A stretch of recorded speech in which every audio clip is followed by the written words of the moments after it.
I reckon I get my edge in there and just chuck myself across and then clamber up. Maybe. If I don't, I should be fine. Oh fuck. Oh dear. Oh dear me, this was a bad idea. This was a terrible idea. Oh fuck, can I do this? Is this possible? Like, I want to put my board down and then throw myself onto that. Is there an easier way? I take my board off, I guess. That's probably the safest way. Oh, yeah, but is that going to look as good in the video? No, it's not. But safety first. Safety first.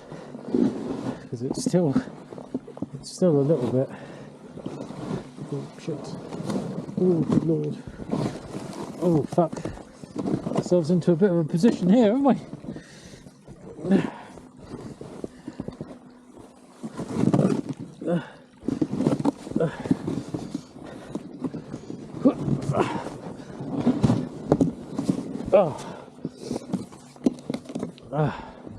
That was interesting.